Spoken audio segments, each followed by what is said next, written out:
This is a film that is closely related to everyone. It received a high score of 8.7 on a certain platform and swept up 4 Oscar nominations. I strongly recommend it, as every ordinary person should go and see this newly released film. This is also one of the few times that I want to tell you a story slowly from the very beginning, because he is worth it. Robert Grenier was an orphan. He didn't know where he was born, nor did he know the whereabouts of his biological parents. When he was 6 or 7 years old, he was sent to a small town named Fry in the state of Idaho. Early 20th century America was free and savage. As a child, Robert saw with his own eyes as hundreds of Chinese families were forcibly evicted. Despite the violence of his surroundings, Robert grew into a kind and gentle person. Driven by the hardships of life, he dropped out of school at 13 or 14 to make a living, becoming a logger and a railroad worker. In the long years that followed, he drifted like a rudderless boat with the current. Just like every ordinary person, he tried to find the true meaning of life, but he never found the purpose of living until he met Gladys. The two met at a church event. With just a single look at each other, the girl took the initiative to strike up a conversation with Robert. Compared to the conservative women of that era, Gladys appeared exceptionally different. She was like a beam of light shining into Robert's gray life. Robert, who originally did not believe in God, developed an unprecedented longing for the church. Soon, the two fell deeply in love. They lay by the river planning a beautiful future.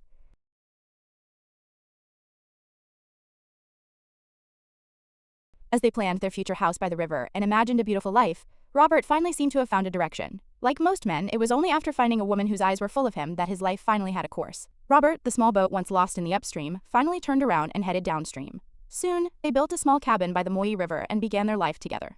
It was during the American westward expansion, as they expanded on a large scale from the 13 Atlantic states into the Western territories.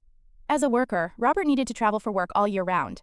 The colleagues around him came from all corners of the world, including many of Chinese descent. They shared joys and sorrows, like a temporary big family. However, in the summer of 1917, while Robert was with a railroad crew building a wooden bridge over a canyon, several strong men rushed over and forcibly took away a Chinese worker without a word. Robert wanted to step forward to stop them but was kicked aside. No one knew what crime this worker had committed, and of course, no one cared. They all chose to be cold bystanders. Robert could only watch helplessly as this colleague was thrown off the bridge by that group of people. This incident gave Robert a great shock. On the day the bridge was completed, everyone cheered and jumped for joy. But Robert sat alone on the side as the face of that Chinese worker lingered before his eyes. Once the bridge work ended, he was eager to return home. Seeing his wife again, Robert showed a long-lost smile. He also saw his newborn daughter. Robert handed all the money to his wife, feeling fortunate that he could return to a peaceful life. But when night fell, nightmares followed. He saw a whistling train and that tragic worker again. Fortunately, every time he woke up, his wife was by his side, which is why he was so obsessed with his family. Every morning, he would hear his wife's sweet words. They had picnics by the river, enjoyed rare moments of leisure, walked in the forest, and took family photos. However, beautiful times are always brief. With the arrival of a new logging season, he had to leave home and return to work. Every time he started a new job, Robert met all sorts of colleagues. The backbone of the logging team was an old man named Arne, who liked to sit on a stump and mock the young people working. However, his blasting experience was very rich, which is why the team couldn't do without him. At night, Robert chatted with Arne. The vision of that Chinese worker still appeared before Robert's eyes, so he asked for Arne's thoughts. The tedious daily labor continued. Logging is a very dangerous job, and even for the most experienced workers, it is possible to misjudge the direction a tree will fall. One day, 3 colleagues died in an accident. Most of these people had no one to rely on, and no one knew how to contact their families. The crowd hurriedly dug a pit and buried the bodies. Arne nailed their work boots to a tree as the only way to commemorate them. Robert began to feel afraid. After 2 consecutive jobs resulted in deaths, he worried he would be next. As soon as he finished his work, he immediately returned home to cherish every second with his family. In just a few months, his daughter had grown a lot, beginning to toddle and babble. Robert gradually grew tired of working away, fearing he would miss his daughter's growth. Gladys suggested taking the daughter to the logging site, but Robert flatly refused, not wanting them to be in any danger. Seeing his wife's sorrow, Robert chose to stay home and find odd jobs nearby. But with World War I just ended, work was difficult to find. He often worked a whole morning for very little money. Robert experienced the pressure of a family for the first time. For men at the bottom of society, providing and being present are hard to balance. After a long night of talk, the couple reached a consensus. Since they couldn't make money working for others, they would start their own business. Gladys would transform their land into a farm, and Robert would open a sawmill nearby. They needed startup capital, so Robert planned to go out to work one more time and borrow the rest. Robert entered the logging camp again and met his old acquaintance Arne. That evening, the group sat around the campfire. Arne reminded everyone that the trees they were cutting were hundreds of years old, and that they should respect nature. When the crowd dispersed, the 2 old friends talked about family. Arn felt happy about their reunion. This little old man lived wisely and transparently, but no one expected his end to be so sudden. One day, while walking in the woods, a thick branch fell and hit him on the head. In the following days, he suffered from dizziness and hallucinations, eventually even forgetting his own name. With Robert's company, Arnie walked the last stage of his life. He had been a logger his whole life, and just as he had said, he finally suffered nature's revenge. Although Robert was used to death, he had never lost someone so close. A fear grew in his heart that he brought them bad luck, and that the branch should have hit him instead. In his unease, Robert boarded the train back home, thinking he would find peace once he arrived. Unexpectedly, before the train entered the station, he saw thick smoke rising from the direction of his home. A tragic forest fire had broken out in the mountains. The station was crowded with people fleeing. Robert frantically asked for news of his wife and daughter, but found nothing. He rushed into the fire, but the smoke and heat made it impossible to move. He could only watch helplessly as the cabin carrying all his happiness was swallowed by the fire. After the fire was extinguished, his warm home had turned into scorched earth.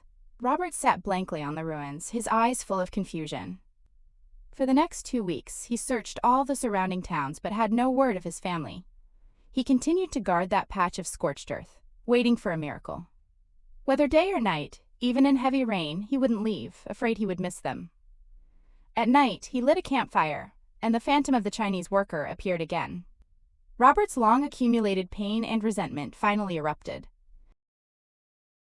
Robert spent another night in a daze. The next day, a former boss named Jack visited. Having heard of Robert's loss, Jack brought food to persuade him to cheer up and took him hunting. When Jack shot a stag, Robert was moved by the scene, remembering sweet hunting trips with his wife and the ruthless fire. Robert finally accepted the fact that they had perished and burst into tears. Jack stayed silent and helped him process the prey. That summer, Robert built a shed next to the ruins, barely making a living by fishing and hunting. Although he never mentioned it, there was still a glimmer of hope in his heart that they might return, so he kept everything in order. This was the lie he told himself in order to keep living. One day, a dog with several puppies squeezed into his shed. They seemed to have also been separated from their owner in the fire. Robert felt they were like him, so he kept them and shared his fish. During this time, Jack often came to accompany him. With Jack's help, Robert built an identical wooden cabin on the ruins. But the loneliness inside the house pressed down on him so hard he couldn't breathe. Years flowed by, and Robert was still waiting, though he couldn't say for what. Later, he returned to logging, but the times had changed. Young people used chainsaws, and his axe was being phased out. Robert realized clearly for the first time that he was old. By chance, he saw the boots Arnon had nailed to the tree. Through the years, the boots had been embedded into the trunk. Past memories flashed before him. He then met his former colleague, Old Billy, who was now too weak to log and only looked after the machinery. The two were speechless, their eyes reflecting the ruthlessness of time. After the job ended, Robert completely bid farewell to logging. For years, he had waited for a life epiphany to descend like a miracle, but it never happened. He began to believe the wait was futile, and that an epiphany must be found and changed by oneself. He bought a carriage in installments and became a freight driver. This job allowed him to see all walks of life. The people taking the carriage were of all kinds, and the closer contact made him feel even more lonely. One day, he met a customer named Claire who wanted to go to a lookout tower. They chatted on the way. Claire had heard Robert's story and was attracted to his uniqueness. Claire had drifted for half a lifetime, having been a nurse in the war, and now working for the Forest Service. Her job was also lonely, but she enjoyed it. She was also a unique person. Time flew, and as spring arrived, Robert visited Claire and climbed the tower with her. Looking out, the forest was lush and green. Claire mentioned the forest fire, and Robert finally found the courage to tell a stranger about his heart-wrenching past. He hated that he wasn't home when his family needed him most. To this day, he can still hear their voices in the forest. When these hallucinations appear, he only listens quietly, afraid of disturbing the illusory warmth. He didn't expect Claire to understand, but it struck a chord. She had also lost her beloved over a year ago. Both were using their own ways to combat the darkest moments of life, waiting for the world to reveal its unfinished chapters. One night, many years later, Robert rescued a faint and injured girl outside his house. He felt in some mysterious way that this was his grown-up daughter. He treated her wounds and stayed by her bed all night. But at dawn, the bed was empty, the girl had left silently.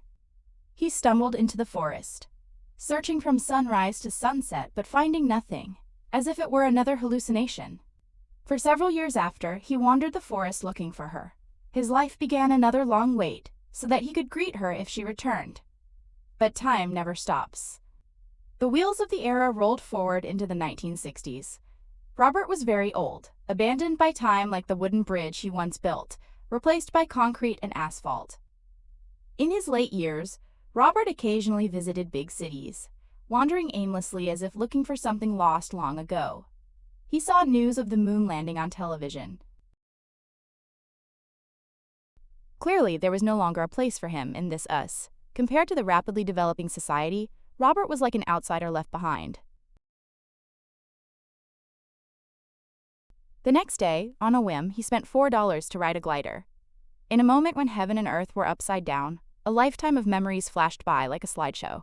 Those beautiful and unfortunate moments connected his long life together. One night in November 1968, Robert passed away peacefully in his sleep, concluding a long and lonely life. His departure was as silent as his arrival. He never bought a gun, nor did he ever pick up a microphone. He didn't know who his parents were, nor did he leave any descendants. He had happiness, but most of his time was spent in loneliness. Finally, in that spring moment when heaven and earth flipped, he was connected with all things. Train Dreams is a work directed by Clint Bentley and released in 2025. On the day of its premiere at the Sundance Film Festival, it was acquired by Netflix for an 8-figure sum. It earned 4 Oscar nominations, including Best Picture, Best Adapted Screenplay, Best Cinematography, and Best Original Song.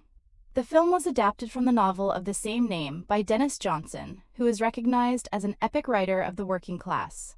His writing has a unique quality, rough and sparse, yet hiding sudden wails in the most mundane passages.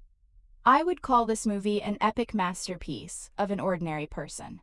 Its touching part is not telling a legendary life full of ups and downs, but using the most restrained, poetic, and realistic strokes to show us how an ordinary person should face sudden suffering. It shows how to withstand the blows of fate, and how to live peacefully with loneliness until the end of life. I really like a netizen's comment describing it as a movie like a poem, having been embraced by happiness, eroded by sadness, and comforted by occasional anxiety. They say that before life ends, memories replay like a movie. Finally, we all turn into spring mud and merge with nature. I didn't expect that when shown through a movie, it would be so soul-shaking. Time is like flowing sand quietly slipping through the fingers. Many years after Arndt died, Robert found the boots nailed to the tree. They were wrapped in bark, becoming a part of the tree. A person died, but the boots remained and were still growing. We think we are just passers-by in history who leave nothing behind.